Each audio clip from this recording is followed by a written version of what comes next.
All right, everybody. Good evening, good morning, or whatever time of the day it is when you tune in to the Islamophobia Watch podcast.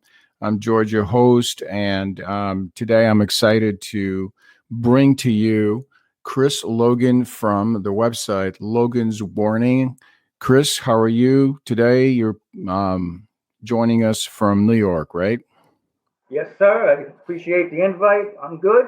How are you tonight, George?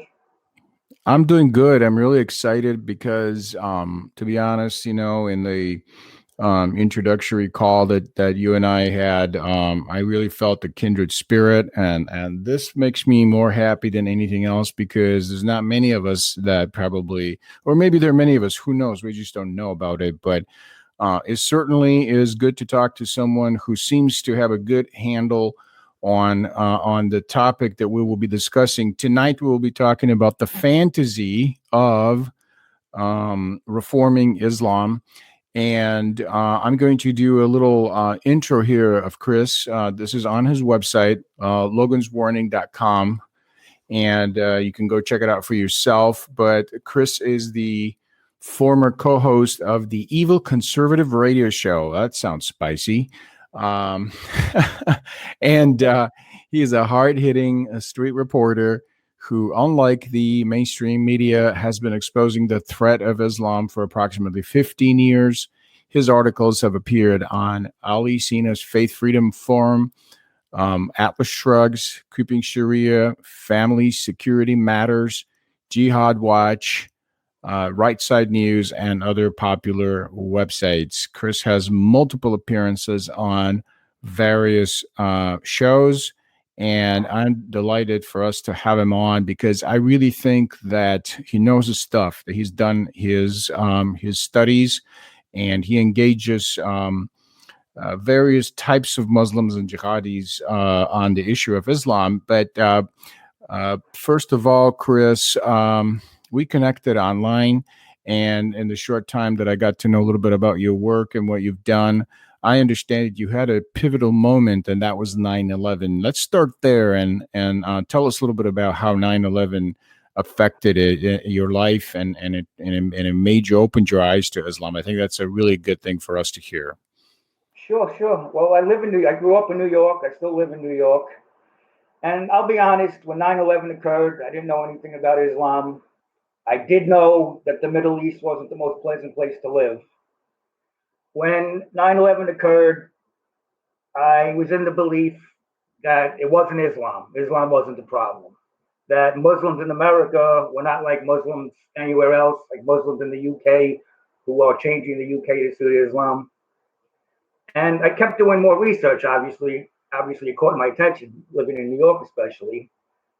And the more I read about Islam, the worse it got. One thing that caught my eye, which most people don't talk about, is obviously violent jihadis are a major threat. That's obvious. But what I call insidious Islam, other people call stealth jihad, is what I noticed. Back in 1997, which is obviously pre 9/11, the Council on American Islamic Relations complained to Nike shoes, Nike sneakers, that a logo had offended Muslims because it looked like the word Allah in Arabic. They bullied Nike. They discontinued the whole series. This is the first shoe they ever discontinued, or they recalled. And they got Nike to donate $50,000 to build a playground in an Islamic elementary school in America. So before 9/11, Muslims were already chipping away at our freedom of speech and changing the country to suit Islam. The problem is that they're doing this all basically within the law, which is hard to stop.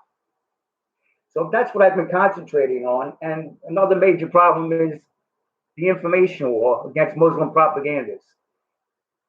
There's a whole whitewashing of Islam on the news, even in a lot of the conservative media. They have a 24/7 misinformation machine, I'll call it, that's well funded, and they cover for the threat of Islam. I mean, Islam, if you read the Islamic scriptures, the Quran, the Tafsir, which is a scholarly interpretation and explanation of the Quran, you see that Islam calls for the persecution of non-Muslims, the persecution of Christians and Jews, which obviously make up most of America. So my website, a lot of it is based on countering the misinformation that Muslims are putting out. And another information network is out there is the fake reform movement, which is led by Dr. Zuhdi Jasser. Okay. Before we jump into that, and I definitely want us to address that.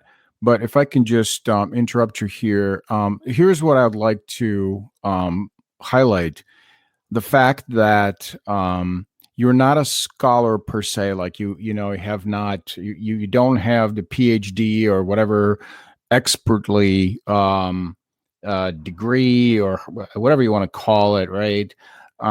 You're just an American whose eyes were open to the evil of Islam. You started doing your research and you came to the realization this is a threat. So, and you became, by virtue of your concern for America and for the liberties that we're losing, and realizing this threat, you became a citizen journalist, publishing a website. So am I painting a good picture here? Like, you're not doing this professionally, from what I understand. This is something you're doing as a cause, right? Yes, it's not a career for me. Okay, so yeah, and this is what excites me and thrills me, is that we need more of you. We need more of you that people, because frankly, the experts haven't really helped a whole lot. That's one of the things that I have been just observing, and you and I talked about this a little bit, and I want people to understand, if Chris can wake up, if Chris can just mind his own business in New York City, and then America gets attacked and he's like, wait a minute, I got to study this. Here he is now 15 years later, he's been fighting this. We need a lot more of this, and that's why I respect that you would take time from your life, your time, your energy, and you will invest it in this to let people know, educate people, and I commend you for that. That's we need a lot more of that. Appreciate it. And and also I would say that one of the arguments that Muslims come up with all the time, oh, you don't understand Islam. Stop criticizing because you don't really understand Islam. So before we jump into the fake reform movement, let's talk a little bit about this. Give me your take on this whole, you don't understand Islam. What do you think we need to do to understand Islam? How much do we need to understand Islam? Because basically in my book, what I see is that they're flying airplanes into the Twin Towers in the name of Islam and Muhammad and Quran and all that. They're doing something they've been doing for 1,400 years. When I look at history and when I look at what jihad, global jihad, has been doing in Israel for like how many decades now, when I see all of this, do I need to really understand every doctrine? Do I need to become an expert? I think not. That's personally what I have to say, but maybe you have a little different take on it. So I really would like to hear your thoughts on this. Sure. Well, it's a different mindset. The Muslim mindset and your average Westerner see things differently, the same terminology, but they have a different meaning in the Muslim mindset. When they say understand Islam, they mean accept every verse in the Quran, no matter how vile it is, no matter what the explanation is, they will not condemn it. So really what they mean by, oh, you Westerners don't understand Islam, is what they're really trying to say. Why are you opposing what we're saying? You must accept everything. And we say, don't question it. Don't criticize it. Just accept it. We are what we are. We say what we say. And you have no right to misunderstand it. Everything that's different from what we say, it's a misunderstanding. I mean, that's a totalitarian way of thinking. That's exactly it. Don't question it, accept it, don't question us. Just go with the program. And the program is that Islam calls for the dominance over non-Muslims, the persecution of non-Muslims, as I stated before. That's their mindset.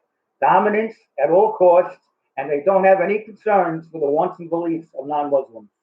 What have you seen in New York happen after 9/11? I mean, I know there's a lot of things probably, but give us some of the signs of the times, some of the things that have described the deterioration of the situation since 9/11, because they've been following this program of Islamization and they've been succeeding at it. So give us a little bit of an idea, being boots on the ground, so to say, how things are looking currently in New York and what's been going on. Sure. I have proof of all of this on my site. If we go to Jamaica, Queens, there's at least a 10, 12 block stretch. There's mosques, Islamic clothing stores, halal in stores, women covered up. I've seen little girls that are probably knee high with their faces covered like they live in Afghanistan, which is sad. They move in, they concentrate in an area, they open a mosque, they open the clothing stores, the halal food comes in. If there's a store that was a regular supermarket that didn't have halal, they'll start serving halal just to get the money. And the neighborhood slowly changes to suit Islam. That's in Jamaica, Queens. In Astoria, Queens, there's Little Egypt. In Brooklyn, I've been to places, it looks like the Middle East. There's Little Pakistan in Brooklyn. Down by Ground Zero, and this was very insulting. I made a picture essay on my website about halal carts, the food carts. And when they were rebuilding Ground Zero, the construction workers, obviously they don't know about Islam, they were lining up buying this. If you go around Ground Zero, it is literally surrounded by halal food carts, which is a smack in the face. One of them even had a picture of the Statue of Liberty on it, on the cart. First, they take down the towers, then they use the space to whitewash Islam and to get money off of non-Muslims. It's just no respect at all.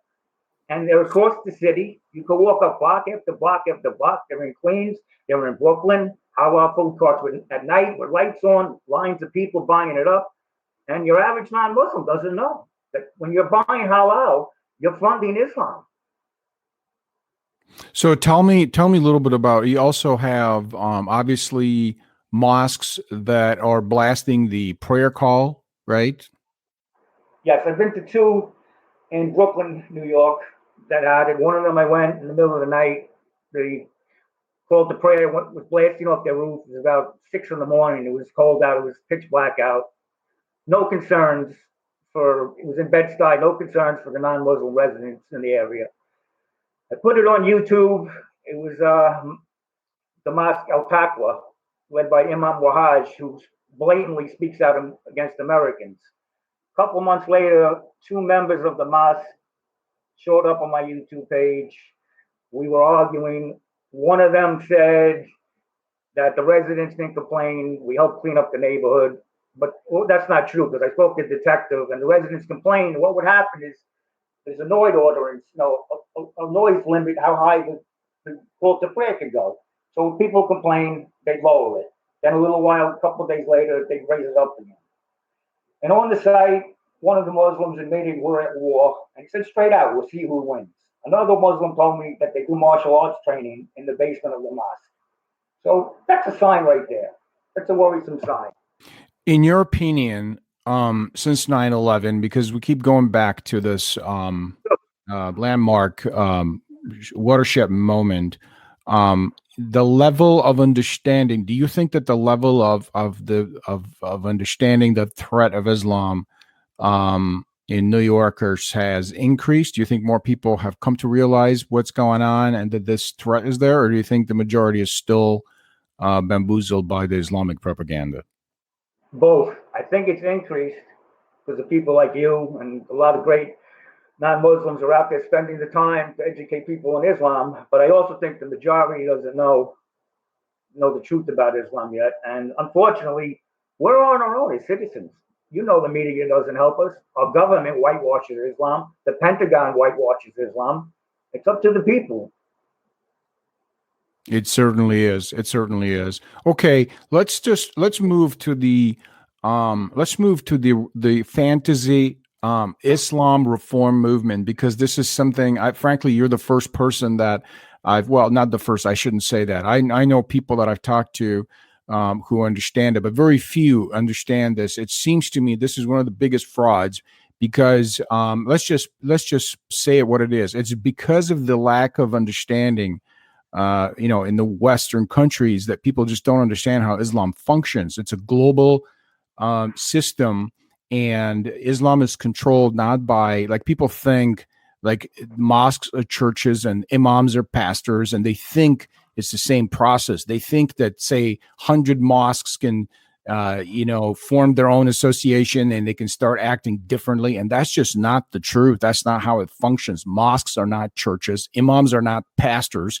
And, you're not going to find like quote unquote denominations who, invent their own form of Islam. Everything is controlled by a central authority.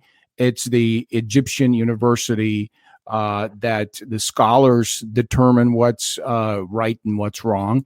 And Islam, in my opinion, can never be reformed because the people that hold the controlling package, the interpretation of the Quran, have a vested interest for it to remain what it is.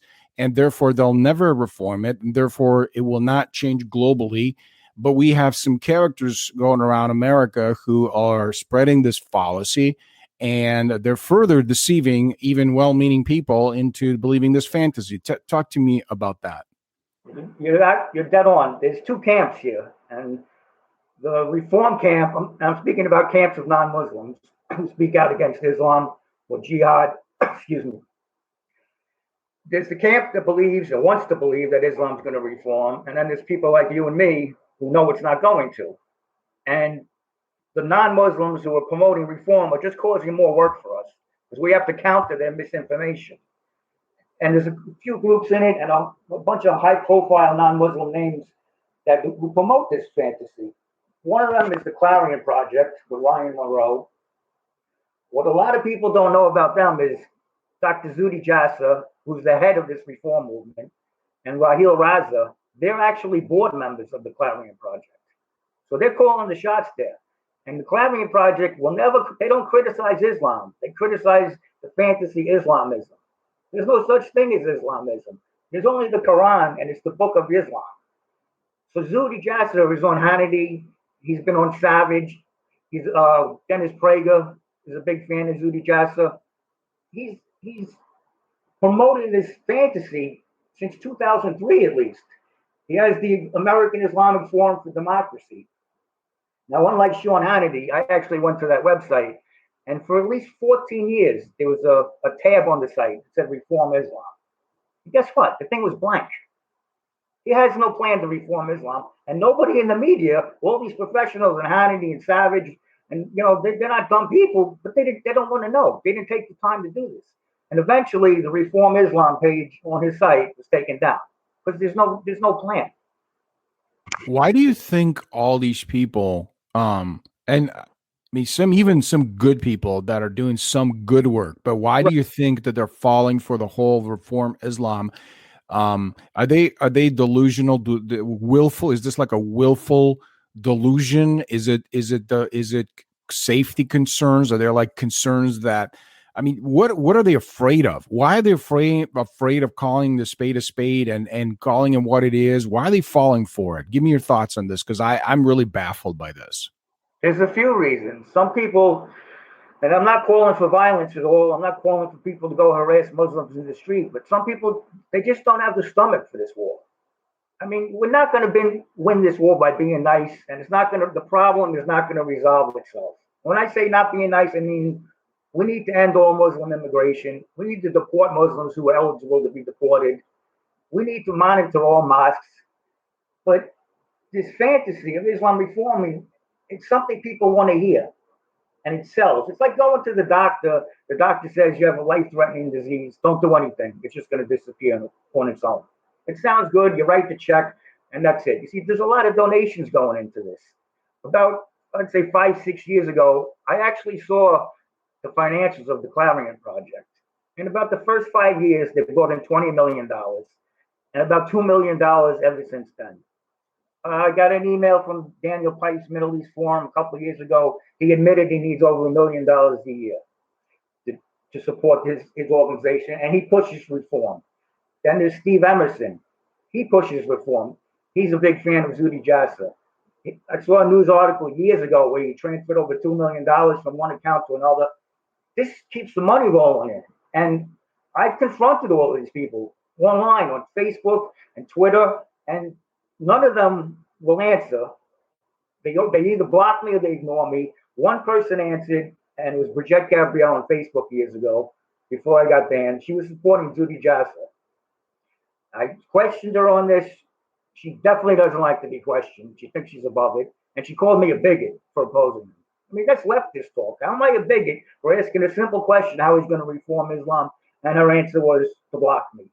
See, they don't want to be questioned because they probably know it's not going to happen. And then if they admit it now, they're doing this for years, they're going to kill their credibility. If you kill their credibility, you kill their bank account.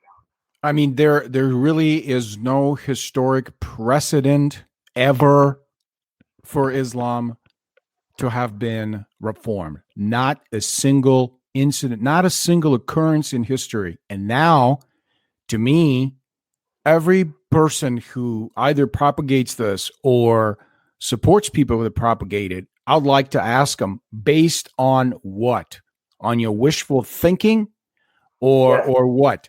Because a couple of years ago, I organized a seminar here specifically for pastors, for ministers in the Twin Cities, and I had a dozen people that showed up, and we had Dr. Bill Warner who showed up through a digital connection, and he said something that, I mean, he had like about 2 hours to talk and inform people, but he said something that stuck with me ever since, and it just dawned on me. It's one of those light bulb moments, right? And he said, if we manage to not disable, but if we manage to neutralize, is the correct word as I'm looking for, if we manage to neutralize Islam or jihad and its agenda currently in the West, this will be the first time the West, Christendom, if you will, and Islam, or this will be the first time the West or Christendom would have succeeded or defeated Islam through political nonviolent means.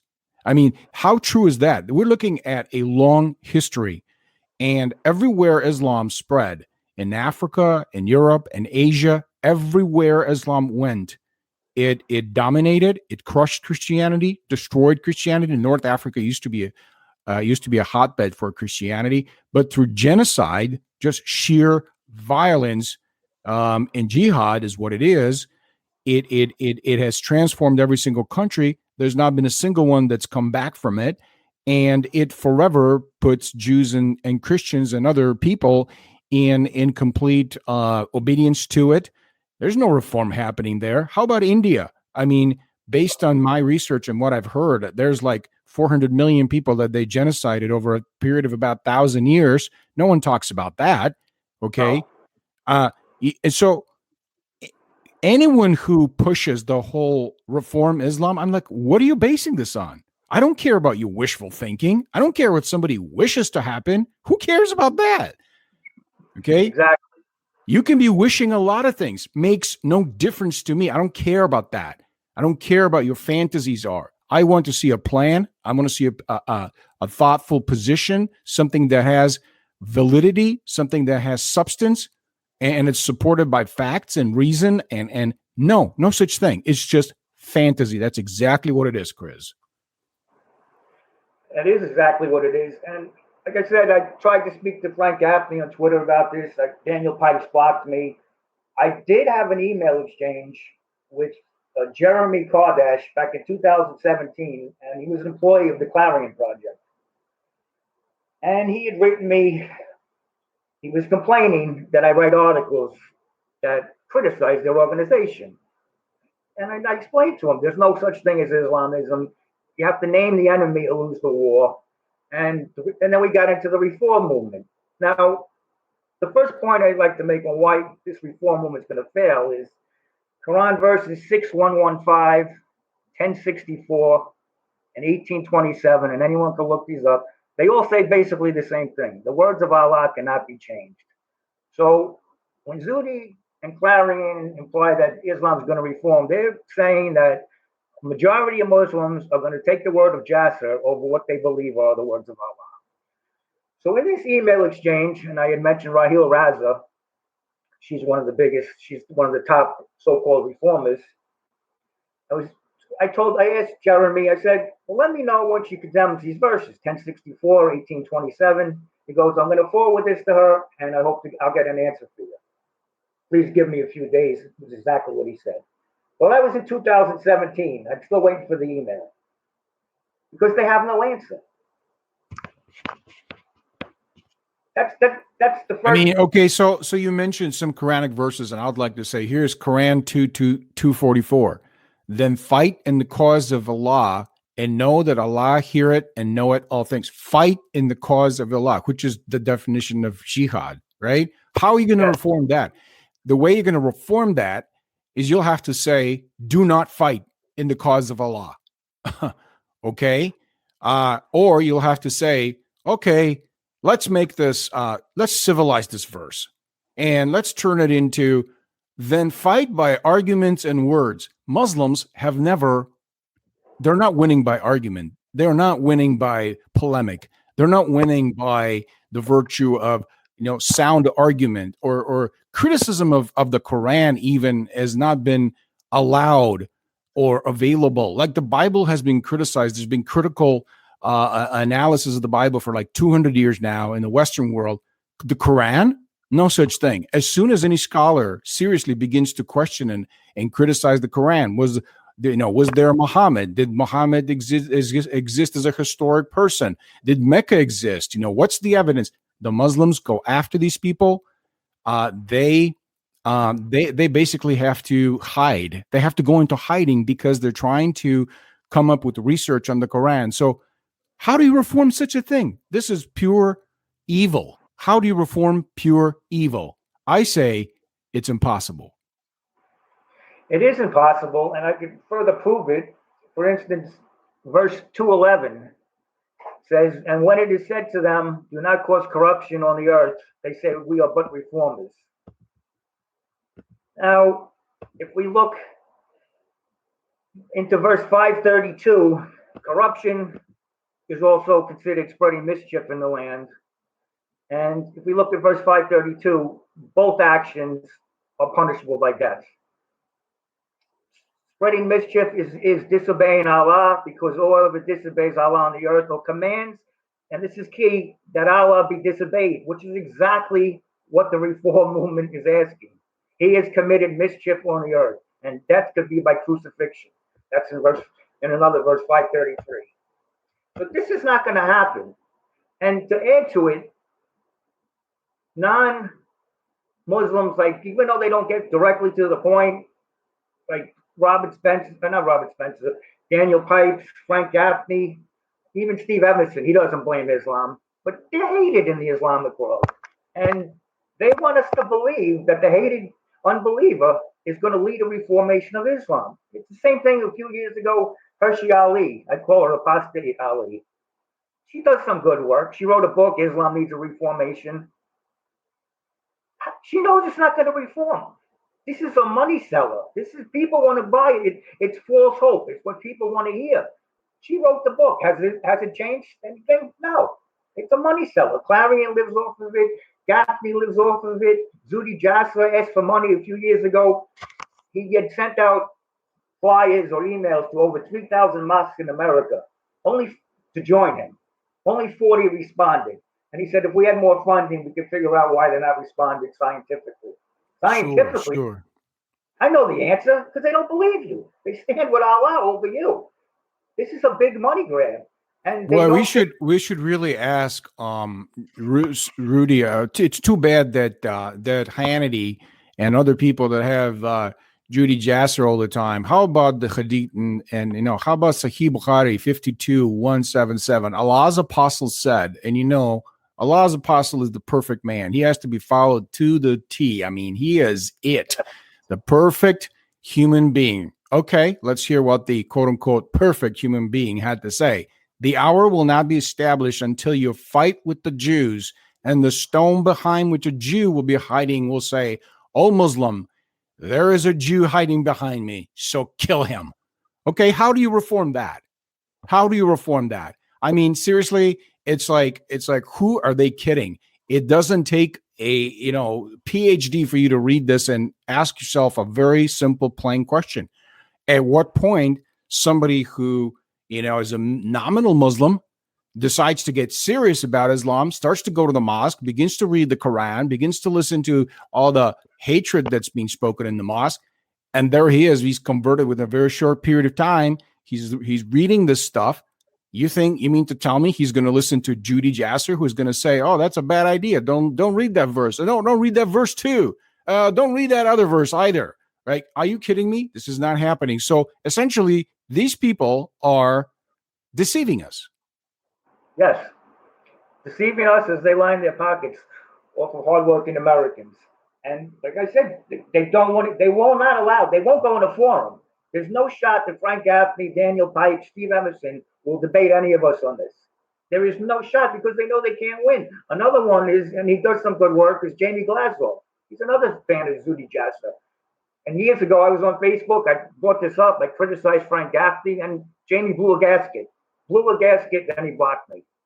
They don't want to talk about it because either they have to believe it, they don't have the stomach for this, or they don't want to end the money train coming in because they make money off of this.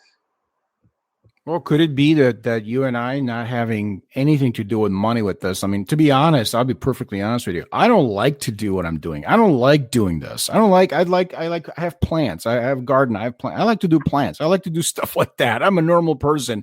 I want to have my own life and take care of my own business, right? But it's just so impossible for this to be happening right in front of you, for you to know the truth, to have been, to understand what's going on. And to do nothing. And the people who have the money and the means to actually, inform the population, they are, as you said, they are spinning this whole fantasy. They're selling this pipe dream of Islam reforming.